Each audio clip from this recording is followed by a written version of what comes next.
we need to talk about the different things out of Life of Pi that we have discussed. Will you send me their names? Sure. So the first chapter that we haven't talked about yet is Hinduism. So, group Hinduism. What happens in this chapter? It's on the slides in front of you. Yeah, I'm asking you.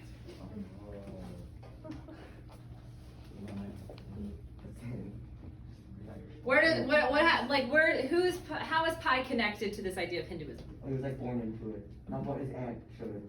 Okay, so he's born into it, but his family, his parents aren't actually necessarily religious. His parents are kind of like, you don't have to believe in anything, Pi. You don't have to worry about this. But they have definitely influenced him. He's definitely influenced by Hinduism. By what? His aunt. His aunt and? Like connections. His friends? Okay, friends. His aunt. So it's like friends, family. His teacher. Not the one who's atheist. Teachers. So what does this all kind of make up? Peer pressure. Is it peer pressure? So he's peer pressured into liking Hinduism? So I would argue that it's just part of his culture. Like, he lives in India. This is the biggest religion in India. So it's a part of his culture to believe in these things. Like, it makes sense to him because of his background. He, what does he say about Hinduism that strikes him so much?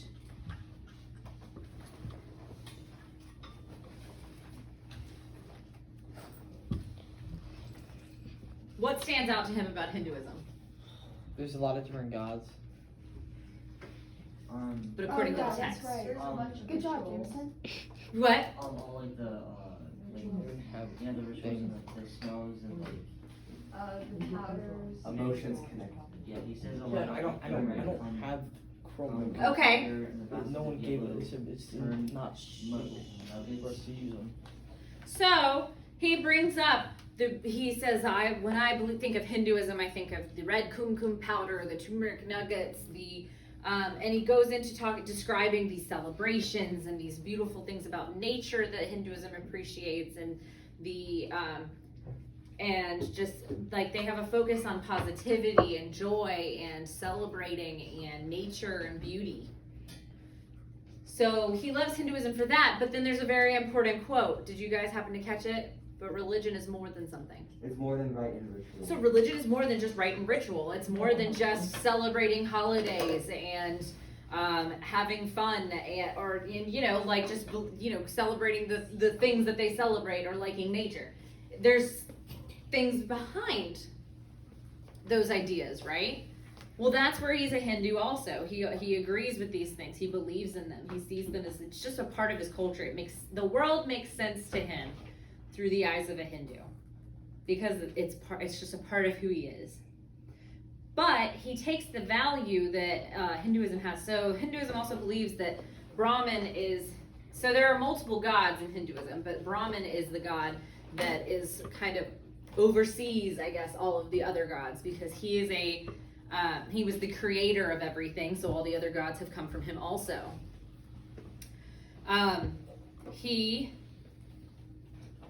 So there's this idea in Hinduism that we are all connected as a part of one soul.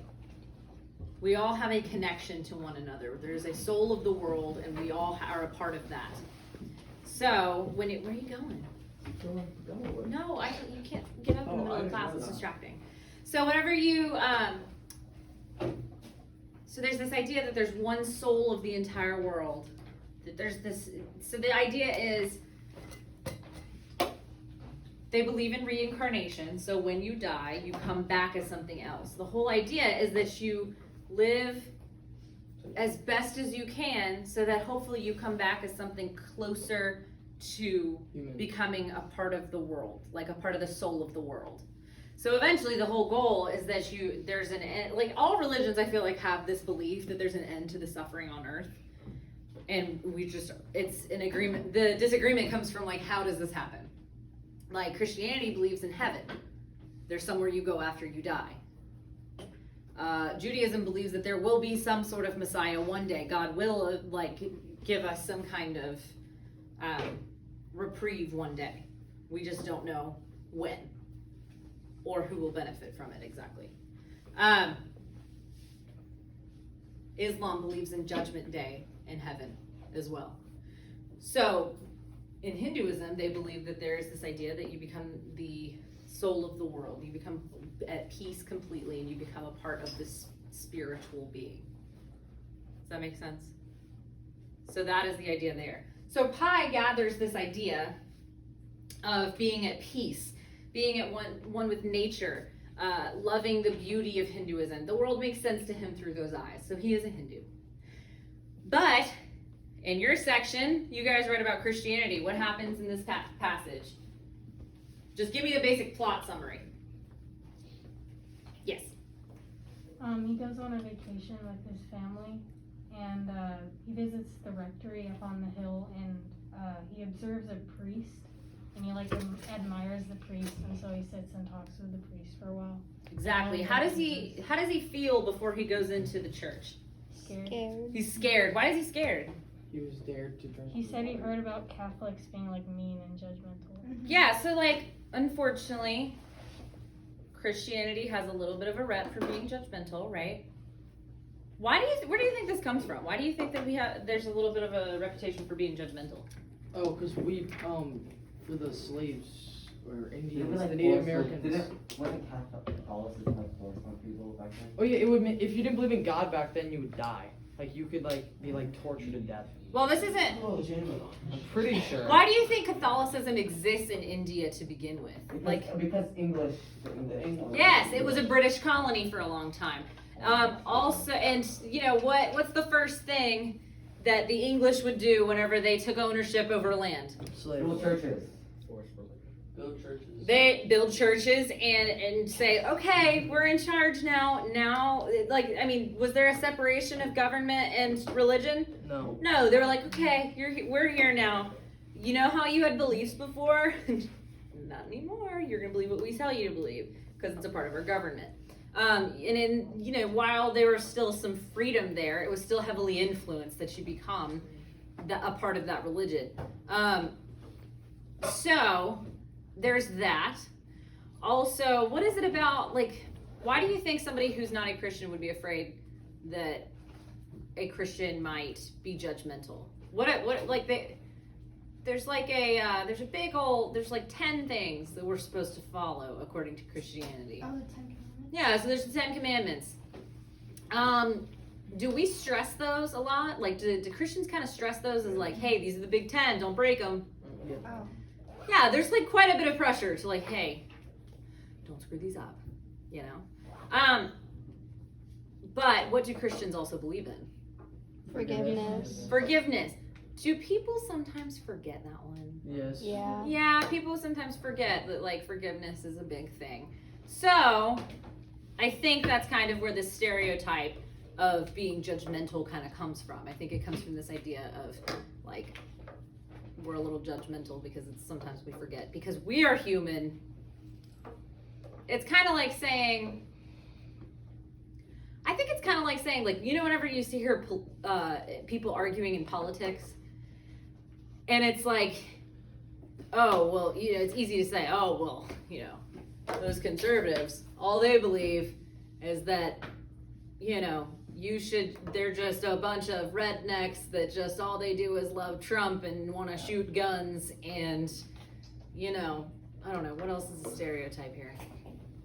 They're racist. And they're, racist and they're, they don't care about other people and all these things.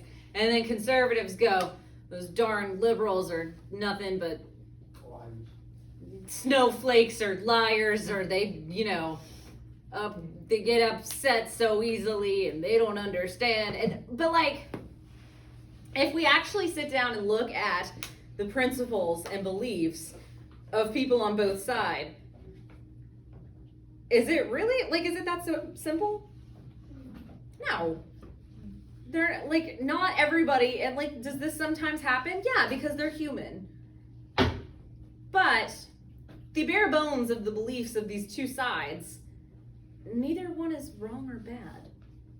It just gets exaggerated because people are flawed and we don't exactly know what we're talking about all the time, right? So I think that's what happens here. So Pi is afraid to go into the church. He's afraid to talk to anyone. He's like, what if they yell at me? I don't really want to go in there and get yelled at. But then he's brave enough to go in anyway, and he meets who? The priest. Father Martin. He meets Father Martin, and he talks to Father Martin, and what does he learn? What does Father Martin do? They sit and they eat together, right? They have tea. They have tea, that's right. Why do you think it's significant that they sit and eat together? It shows the bonding. Yeah, okay, so like when you sit at home at your family table to eat Thanksgiving dinner or whatever, dinner in general, you're showing that you want to connect with one another. You're sitting there, you're eating together, it's family time, it's communication. It's meant to get to know one another well. That's exactly what's happening here.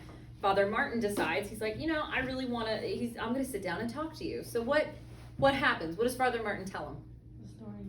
He tells them stories, because that's how we learn, right? We have storytelling brains. We all tell stories in order to learn, and we all listen to stories. What stories does he tell him?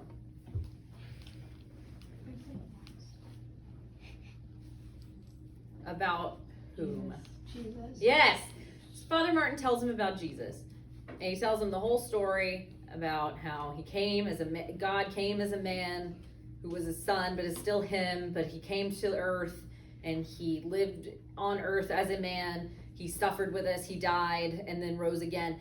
What is the thing that weirds Pi out the most about this? Why God would... He doesn't use his power.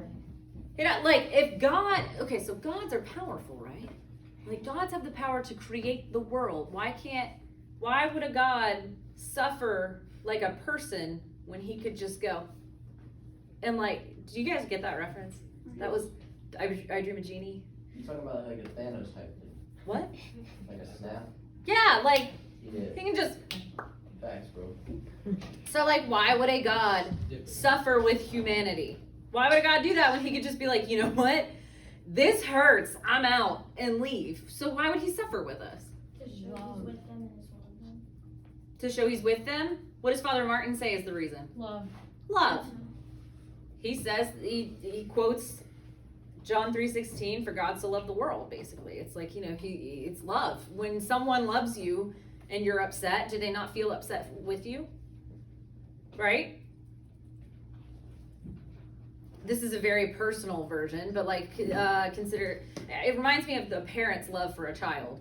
And like, this is a personal example, but this summer I actually had a friend pass away, and I called my mom, and she had never met him before, but whenever I called her, she cried with me because, she had empathy for me. She understood that it was an upsetting time for me, and she also understood that this was someone's child. So she was sad for the parents too. She was empathetic. That's love, right? So that is what Pi identifies and learns from Father Martin about Christianity. That's the value that he carries with him. Is there anything else? What do they do together other than drink tea?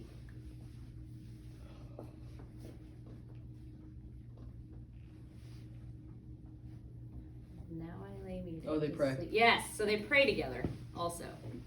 This will come up again.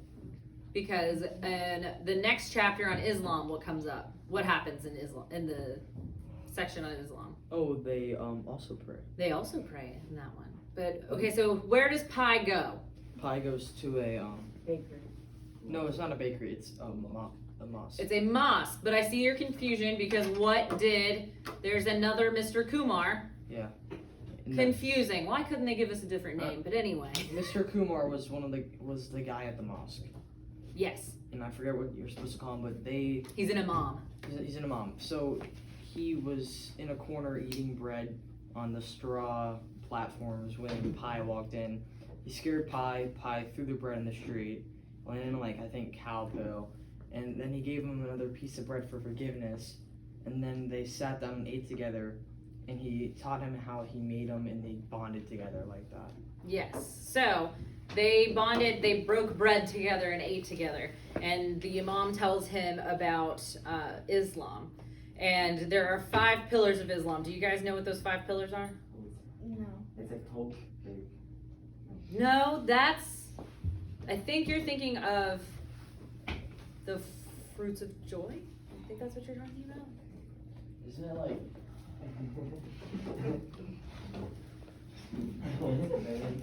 Like maybe Are you looking it up? Is that in your... like prayer? Okay, I'll tell you. Oh. It's like So prayer one family, prayer family. Yeah, I think it's like prayer. He says while looking at Google. Just look it up. It's not hard. Okay, the 5 pillars. One is praying 5 times a day, which is called the dhikr. One, and I might not be pronouncing these correctly. I studied all of this in college, and I've kind of forgotten a lot of it. It makes me sad. But anyway, so the other is, so pray 5 times daily. Profess your faith. Pilgrimage to Mecca, which is their holy land. Fasting during Ramadan. Oh. And It's all. sacrificing to others, like sacrificing to your fellow man, giving things up, giving things away. You can sacrifice your time, you can sacrifice money, clothing, food, shelter, anything like that. These are the 5 pillars. So what does the Imam goes over these things kind of with Pi, and he tells him like how they believe and what they do. And what does Pi gather from this? Well, he gathered a lot about the religion, and then the man started praying, Mm-hmm. and he had never seen someone pray like that, and he started praying in a different language, so then he tried it too, so he was kind of trying to like apply it to himself. Yeah, so he valued the way that they pray, because the way they pray is different from just like a meditation or prayer as a Christian does, which is just sitting there like this and you pray and you say something silently or nothing. In Islam, you pray, you bow down, you face Mecca, you put out a prayer mat and you bow facing Mecca and praying that there's a phrase that's said 5 times over. 4 times? 5. 5? And Five. he just said 5 and fasted. That doesn't seem right. I think it's 4. I get it mixed up because you pray 5 times a day, but I think it's a different number for how many times you say it. I think. Anyway, they pray. And he's fascinated by that's a big deal, right? 5 times every day, you set aside a large chunk of your time to do, well, not a large chunk, but, sizable chunk of your time to do that. So how does he see Islam then? As something fascinating, because he's never seen anything like it. Fascinating, but he also appreciates how devoted they are. Yeah. He's like, this is a really amazing, you have to be fully and completely committed and devoted to following these paths. And so he appreciates that. Also, the fact that the Imam was like, I have bread for you. Let us break bread together. I will get, and one piece was wasted, so he gave him another. Piece. That was his lunch. I don't give up my lunch for people. I'm not that nice. So what does he also see? And he calls him his brother. He sees this kind of this idea of, what is that sacrificing for fellow man? What does he see in that? What value does he take from that?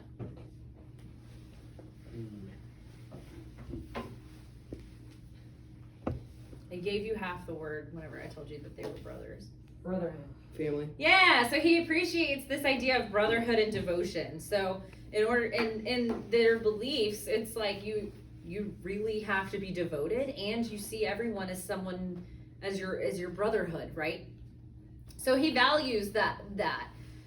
He takes brotherhood and devotion. He takes love and forgiveness, and he takes beauty of nature and culture and just appreciation and positivity.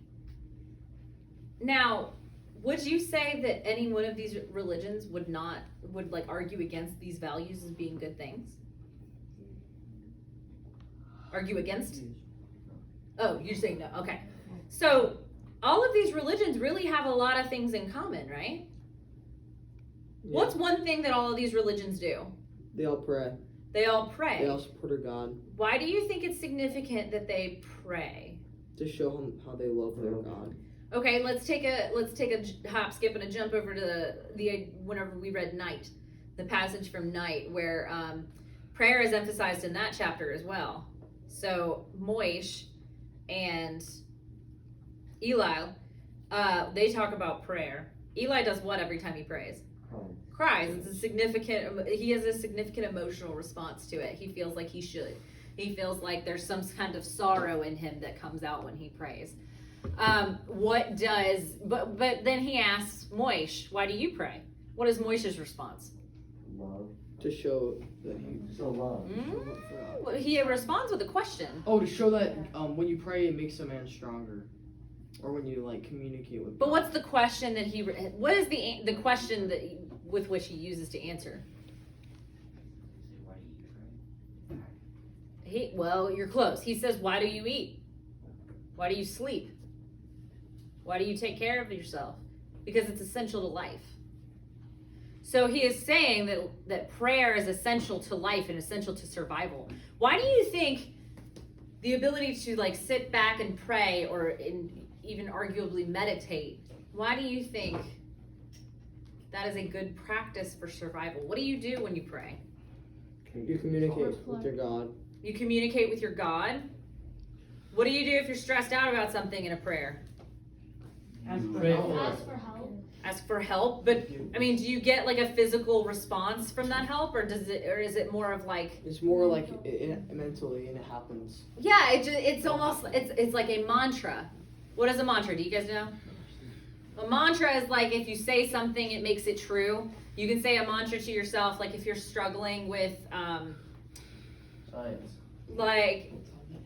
Well, okay, let's say you're struggling with feeling like you're accomplished in school. You can say a mantra like, even though I am struggling and I don't understand the material now, I understand that I will learn and I will grow to come to understand these things. Because that's a lot better than the mindset of like, I don't get it, I hate this, I suck at life, I suck at learning.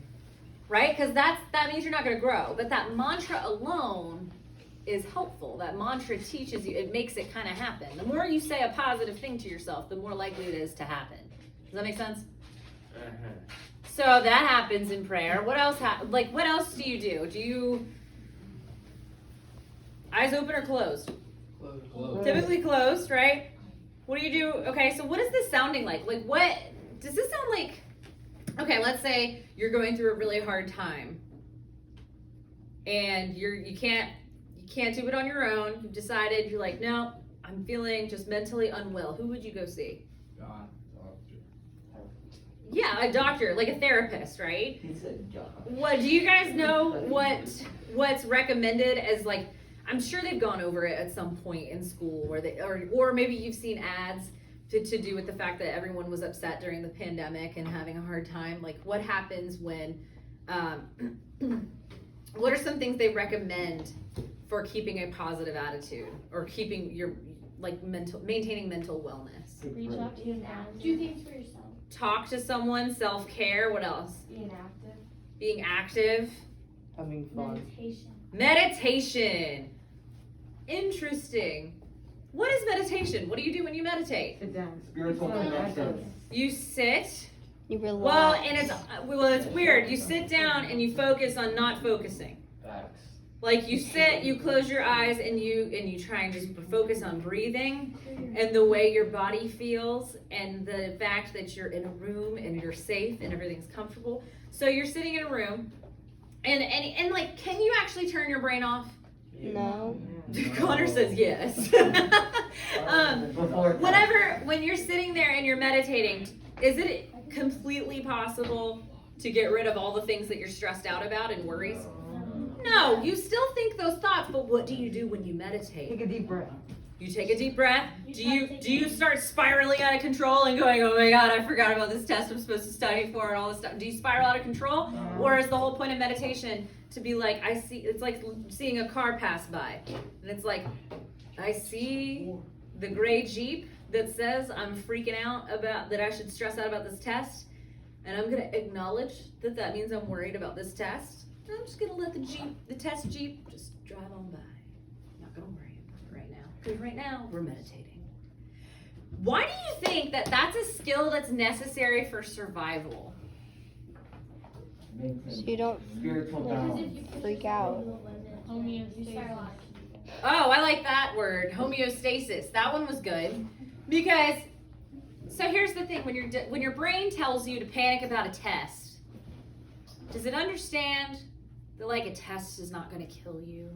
Or is it kind of telling you like, this is dangerous, you're failing a test? Well, your parents said. Your brain says, this is dangerous, you're going to fail a test. But like, You never fail.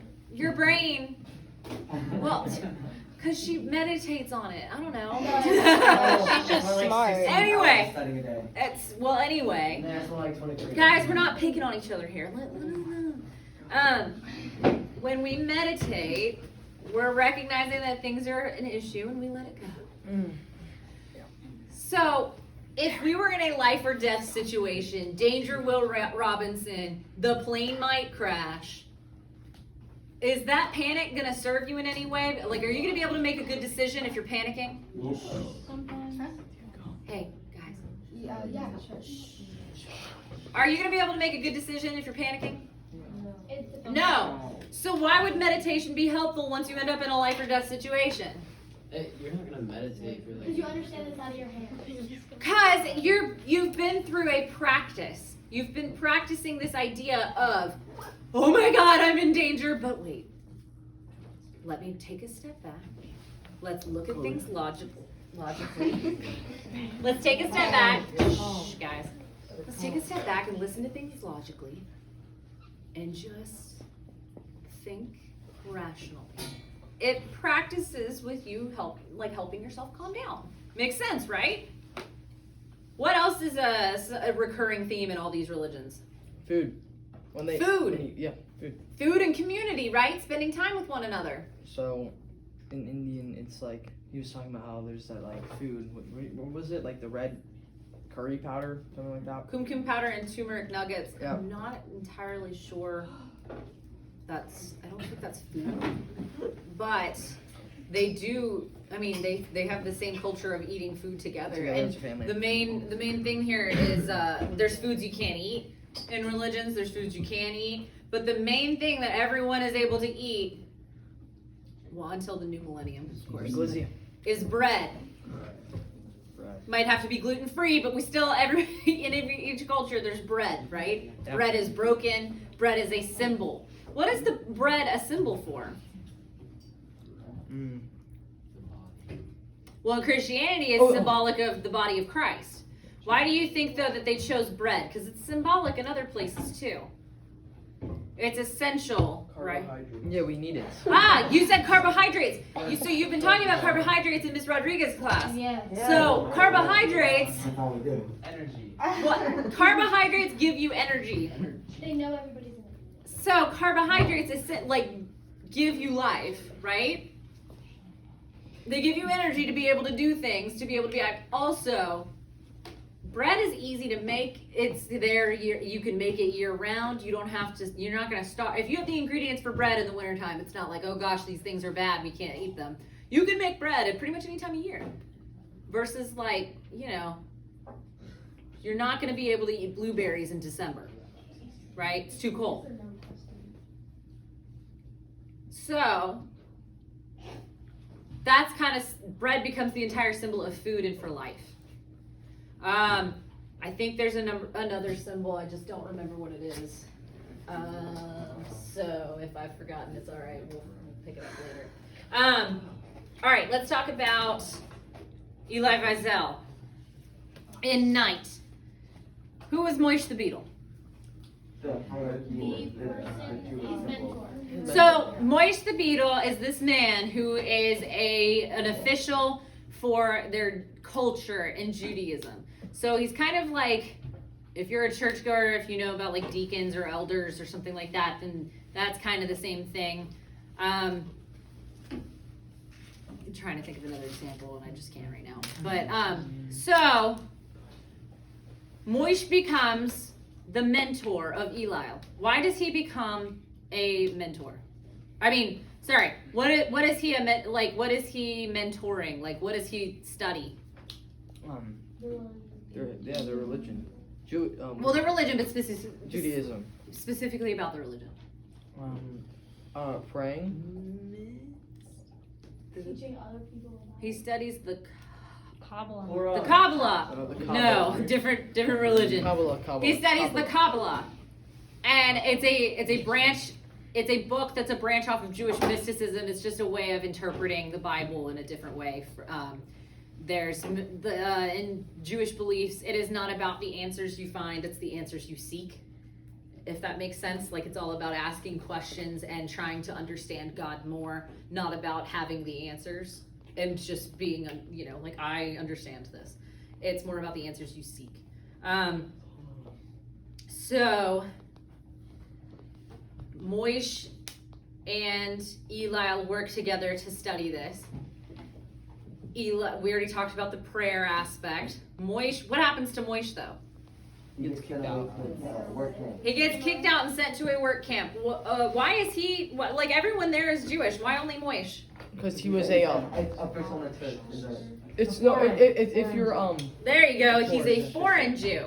Yeah. So they used that as, like in the Holocaust, they kicked out foreign Jews first and made them go to camps. But Moish sees what they're doing, and they sent them to dig trenches. He realized that he's actually digging his own grave. He saw some people murdered, so he skedaddled, and he ran away, but he was shot in the process. He survived, but when he gets there, he warns the people and they don't listen. he warns the people, and they don't listen. It upsets him. Fun fact, the exact same thing. In the story, the text, he basically is quoting from Lamentations in the Bible, where a prophet warns everyone about all of these bad things that are going to happen. The people ignore him. And then it happens and they say, oh my gosh, Jeremiah, why didn't you warn us this would happen? And he's like, oh my God, I just did. I warned you all. And Jeremiah is so upset by the fact that he was not listened to, and it causes people to be hurt, that he becomes so depressed and he kind of loses himself. And then he actually even says, he's so depressed that he says, I wish that I had been aborted from the womb. He wishes he had never been born. Oof. That's how sad he was. And, I'm talking about Jeremiah, but Moish, what happens to him? He survives. He survives, but he comes back. No one listens to him. What happens after that? They get all No, drafted. no. I mean, they all go to this. They all get like. They all get, things. they're all sent away. It's in Lamentations in the Bible. There's a direct parallel between the two men. Whenever the people are sent away, Moish is depressed. What does Eli say about his spirit? My spirit's not. He doesn't sing anymore. He doesn't sing anymore. He doesn't He just dance. looks sad. He's He sad. sits on the stone steps just looking sad. He becomes just like Jeremiah. He's given up. He's lost his will.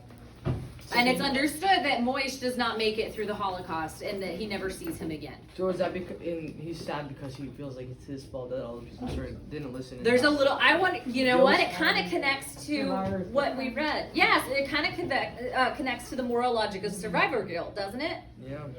So it connects in that way. Trying to think. Oh, what happens to the people in the town? They got it. The Gestapo shows up and puts them all in a train car, takes them away, and now they are prisoners in the Holocaust. What are they forced to wear whenever they're forced in ghettos? The Star of David. Star of David. Star of David. It's a yellow star, and the people in the town say, well, it's a star. It's not lethal. It's fine. And then Eliel says, "Oh, Father, then what did you die of?" What is this an example of as a lyric device? What? Foreshadowing? Foreshadowing, yes, because at this point in the story, Eliel is talking to his father, but he puts in parentheses, then what did you die of? That implies that Eli's father is going to die. And it implies that it's going to be the fault of the government. I'm trying to think what else. Did I cover everything? Yep. Are you okay? You're like really fidgety right now. Oh, I'm just hyper. Okay. You just hyper? Okay. So what time is it? 2:38? We are going to, I need everybody to go on It's Learning and open up the assignment that says movie clip notes. Thank you for helping me.